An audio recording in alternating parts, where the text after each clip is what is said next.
Good morning, everyone. This is Tony from her Homestead Skills, and today I'm going to discuss a subject that I've been hearing a little bit about lately, and that is depression is on the way. And do I believe that we are headed for a depression? Yeah, I do. Am I concerned about it? At this point, no. There's only so much that I can do. So I focus on what I'm capable of doing and the means of shielding myself from what I believe is to come. You can't always shield yourself. You can't. It doesn't matter how much you prepare. You may be the one that gets hit first, or you may survive it. And a lot of it is dependent on many factors, and only one of them being your own skill set and your own ability to survive and your own ability to prepare or to consider what's to come. Sometimes people are just forced to deal with certain issues. I mean, that has been even made clear recently with the issue with the Israelis on October the 7th. Awakened first thing in the morning and massacred. And I don't think that anyone expected that to occur. If they had, they certainly would have done everything in their power to prevent it. So will they be a little more cautious in future of similar events occurring? Yeah, I'm sure they will. But what we are facing is something completely different. It is certainly made by political leaders, as usual. It's the political leaders that lead us down certain paths and create the issues that the average person has to deal with, whether it is an economic situation, whether it's wars or whatever it is, and for whatever reason, they are the ones who control the finances. They're the ones who control the power. They're the ones who control the armies, and they're the ones who have the ultimate say. So in every respect, they are the ones responsible for the condition of the world today. And it is not just American leaders, and it's not just American and Canadian leaders. I mean, we're pretty much the same. We got very similar type leadership. I wouldn't say that there's very little difference between either one of them. I don't think either one of them are actually in control. I think that both of them are being told what to think, what to say, what to believe, what to present, and so on. They are not the power brokers that they perhaps are supposed to be, perhaps present themselves to be. So they're in that position for what? For their own financial benefit, for their own, it is for their own benefit. It's not for our benefits, and that's become pretty clear. So what can we as individuals do? Well, I think a lot of us have been doing our best to stock up for the future, preparing a pantry. Now, I think I've got mine pretty much set as much as I can. I've got every inch of space that I can stock things in stocked, and it actually surprises me that I find certain things that I've put away that, yeah, I've put them away. And there are obviously the ones that you turn over on a regular basis, and there are the items that you stock and just put away for emergency's sake, and I have both of those. Now, in my case, it's mostly in relation to food and not so much in the medical arena because, well, we don't have, well, I'm not suggesting we don't have any medical issues, but I can only stock up so much on some medical pills. They'll only allow me, well, I shouldn't say that. Perhaps I could try to keep a 6-month supply. Right now I'm keeping a 3-month supply, and then, of course, just of your regular painkillers. You can go in and purchase them at will, and nobody's going to say anything, but the cost of them has gone through the roof just like anything else. But I suspect that that's not going to change. I think that no matter what you're talking about, the prices are going to continue to go up. We keep hearing how in Canada the government's trying to get the food companies to lower food prices. On the other hand, the cause of the higher food prices is all tied into the cost of transport costs. And if transport costs go through the roof, there's really not too much that the companies that supply you the foods can do too much. I mean, it has to be transported to the stores, and then from there the individuals have to go in and buy them. And of course there's packaging, there's all kinds of things in between. Now there has been a green energy battle brewing to control certain things, like we've had a plastics ban in Canada, and the only thing that it seems to affect it is your shopping bags and straws and your plastic cutlery. That's the only thing that I see that it has totally affected. That has been struck down, but from what I understand, the court struck it down because apparently there was an overreach by the federal government that it's not within their purview to do that. But the stupid thing about that whole thing is every bit of our food is wrapped in plastic. You cannot buy meat that is not wrapped in plastic. You cannot buy, okay, there are some things that aren't. You can get fruit that's loose, but you usually pull a clear cellophane bag down and load up that bag with the quantity of fruit that you want, or you can buy a prepackaged plastic bag of fruit as well. So if you go through the grocery stores, you find that just about everything is wrapped in plastic. So it has been really ridiculous to suggest that getting rid of straws and your plastic cutlery and plastic bags that you take food home from the store is going to make that much of a difference. And as a matter of fact, they call it single-use plastics.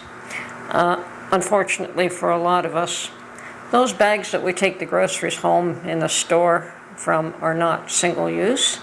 I have always reused those bags for multiple purposes, and the foremost, I guess, would be as a garbage bag. So I would load up my kitchen garbage in these bags and tie them up and get rid of them that way. Now, they have been charging me anywhere from 4 cents to a nickel for those bags prior to them being banned. And now they have these multiple-use cloth bags that are more of a pain. They're not very sanitary. Carrying those with you is almost impossible. You can load them up and put them in your car, but you always seem to forget them when you need them, so that's a problem. Now, I guess there are ways around that, but getting back to the old shopping cart days where you just load everything up in a shopping cart from your car, yeah, you have to find uses. But I'll tell you something. Those garbage bags that used to be free and then cost me a nickel or 4 cents, I am now paying $5 or $6 for a box of, how many, 30 maybe, to use as garbage bags. And they're not as strong. They're bigger, but they're not as strong. So there's no savings. You're still having to buy garbage bags. So instead of getting it free from the grocery store, you're now having to pay for it. The lunacy of the mentality of people who do not think things through is what's getting us all into trouble, and it's going to continue along that route. The more they make decisions without thinking about the long-term effects of those decisions, and of course that's what's been happening left, right, and center, that certain decisions are made based on certain criteria without realizing that every decision has effects that perhaps they haven't considered. And perhaps they should learn to do so a little bit better. Now, getting back to a depression, yeah, it's inevitable. Can we shield ourselves from it? I can't say. I think that we're all going to be affected to some degree, some in much larger degree than others. Perhaps it'll just brush the outside of your life and not really affect you terribly, or it could be quite serious for you. Economic disasters are going to happen. Wars are going to continue. Famine, all of this is just going to get worse and worse. The world is going through changes, and until world leaders adapt to those changes. I'm not a politician, don't claim to be, don't choose to be, don't want to be, want nothing to do with them. I don't want to badmouth them. I don't want to say what they should be doing, what they shouldn't be doing. Who am I to tell them? I'm a nobody. I don't really have all the answers, but what I do know is that they don't have the answers either. They really don't have the answers. And there's, until they are, what's the word, chastised? Chastised might be a good word for it. Until the whole world is chastised to the point where they learn to come up with solutions rather than thinking about their own backsides.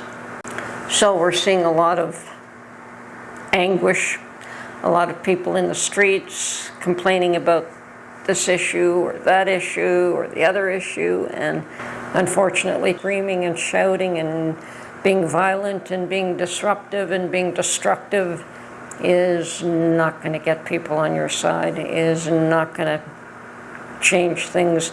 I've heard the term in the past, be the change you want to see. So you want to see people be righteous, then be righteous. You want to see people be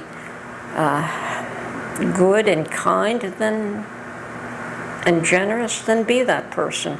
And the more that you are the person that you want to see, the more that others will learn from your example. So we're seeing across the world that the pendulum is swinging, which is something I've always said is going to happen, that if it swings too far one way, it's going to swing the other way. Now, hopefully it won't swing too far the other way, because that's just as problematic. At some point, it has to at least just be a nice, steady, where both sides are heard, both sides are considered, both sides are considered valid without the extremes determining the outcome. Anyway, all I can say is I hope you're doing your best to prepare yourself for the coming, what I think is inevitable depression. We know that in Canada, the housing market is absolutely devastating. They don't say it, but when the average house is over $1 million and people's wages have not kept up with it, and they encourage the value of the houses to increase and increase and increase and increase well beyond what is normal, because interest rates were so low that people could afford the mortgages. Well, the next 2-3 years you're going to see a total collapse of the housing market in Canada, or you're going to see mortgages extended. Mark believes they'll be extended to 60 to 80 to 90 years, which means people will never own their homes. But that would be the only way to be able to keep the cost at a point where people can afford to stay in their homes. So they'll just be paying interest. They will not be paying any principal. So they'll never own their homes. And this is what we're facing here in Canada in order to prevent a collapse of the housing market. And if that were to happen, everything would collapse here. So it's coming. I don't know what the situation is in the US and what is driving it. I know that it's unaffordable there as well. I know that gas prices, food prices, housing prices are unaffordable in North America. And yes, some of us have always lived with very little and know how to do it, but we're being stretched even thinner than what we were in the past. So, and had to perhaps give up some things that we probably didn't want to give up in order just to be comfortable. So I think that's going to be a driving factor for a lot of people. Either you're going to have multiple families living in one household again, and that has been the way people have survived in the past, where you have multi-generations living in one home. It works, and it may be what people go to if you can stand each other. I think we've all learned that we all want our own space and we all want our own, privacy, but that may be going by the wayside, and people may be living a lot closer together than they want to. Anyway, hopefully you'll find ways and means to stay above the floodwaters that are coming. And yes, they're coming. Prepare, take care. Keep as much food in-house as you can, grow what you can. And those pretty lawns, if you have pretty lawns, turn them into gardens. Those gardens are going to be so much more crucial than what they were in the past. Anyway, not to scare you, but just to prepare you. Do what you can. This is Tony from Her Homestead Skills. Talk to you soon. Bye for now.